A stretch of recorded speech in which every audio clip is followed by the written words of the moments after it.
Ladies and gentlemen, please welcome the Commanding General of the International Security and Assistance Force, General John Allen.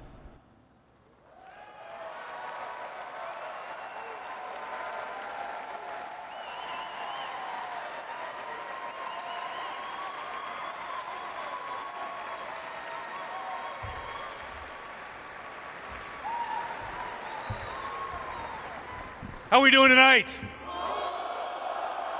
Huh? How about a Marine doing that, huh? Huh? All right, I want to tell you how great a pleasure it is for me to be with you this evening.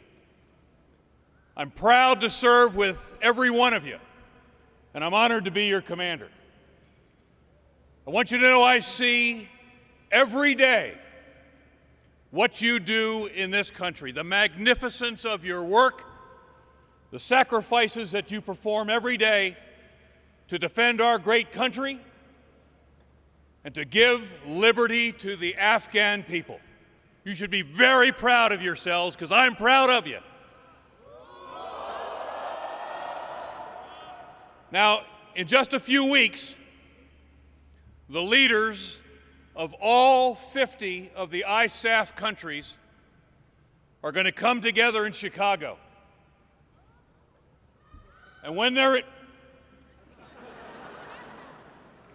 they're in Chicago, they are going to celebrate your achievements, and they're going to plan the future of this great cause in which we're all engaged. All 50 of the heads of these countries. Now, I wish you could all be in Chicago at the same time. But we're not going to be able to arrange that. So what we did this evening is we have brought Chicago to you.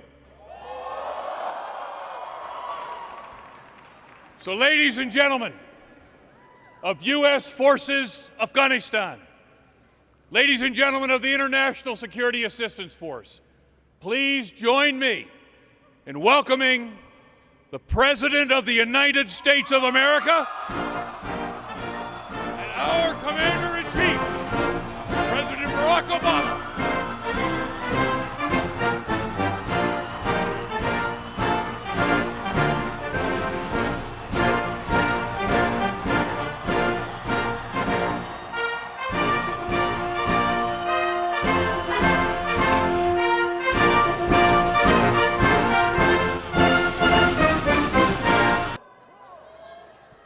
Now listen, I'm not going to give a long speech. I'm going to have the opportunity to address the nation from Bagram just in a little bit, and it's going to be broadcast back home during prime time. So all I want to do is just say thank you. You know, the sacrifices all of you have made, the sacrifices your families make every single day, are what make America free and what make America secure.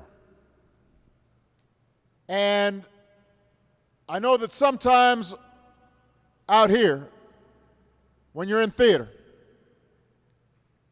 it's not clear whether folks back home fully appreciate what's going on. And let's face it, a lot of times it's easier to get bad news on the news than good news. But here's the good news, and here's part of the reason that I'm here. I just finished signing a strategic partnership agreement with Afghanistan that signals the transition in which we are going to be turning over responsibility for Afghan security to the Afghans. We're not going to do it overnight. We're not going to do it irresponsibly. We're going to make sure that the gains, the hard-fought gains that have been made, are preserved. But the reason we're able to do that is because of you.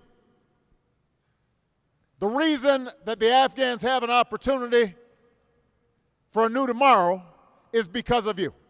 And the reason America is safe is because of you.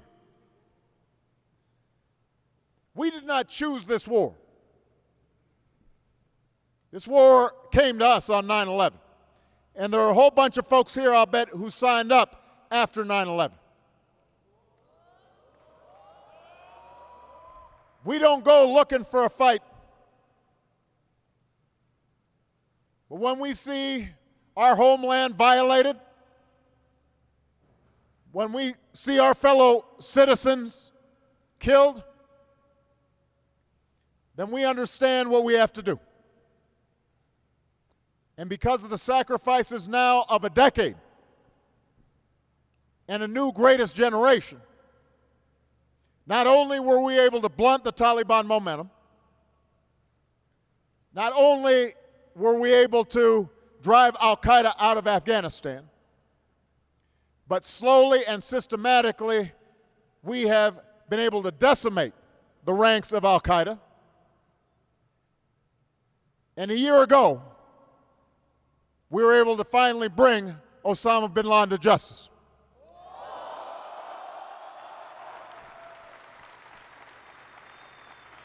That could have only happened because each and every one of you, in your own way, were doing your jobs. Each and every one of you, without a lot of fanfare, without a lot of fuss, you did your jobs. No matter how small or how big, you were faithful to the oath that you took to protect this nation. And your families did their job, supporting you and loving you and remembering you and being there for you.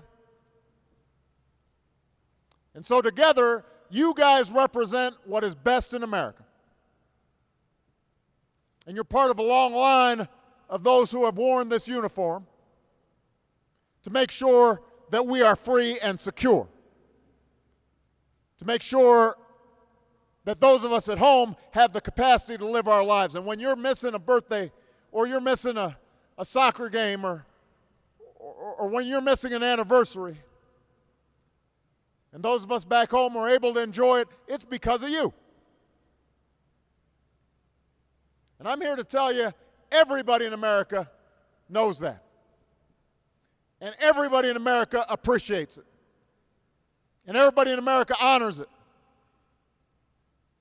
And when the final chapter of this war is written, historians will look back and say, not only was this the greatest fighting force in the history of the world, but all of you also represented the values of America in an exemplary way.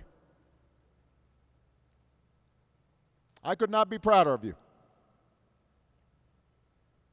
And I want you to understand, I know it's still tough. I know the battle's not yet over. Some of your buddies are going to get injured. And some of your buddies may get killed. And there's going to be heartbreak and pain and difficulty ahead. But there's a light on the horizon because of the sacrifices you've made. And that's the reason why, for Michelle and me, nothing's more important than looking after your families while you're here. And I want everybody here to know that when you get home, we are going to be there for you when you're in uniform, and we will stay there for you when you're out of uniform, because you've earned it. You've earned a special place in our hearts. And I could not be prouder to be your Commander-in-Chief. God bless you, and God bless the United States of America. Now I want to shake some hands.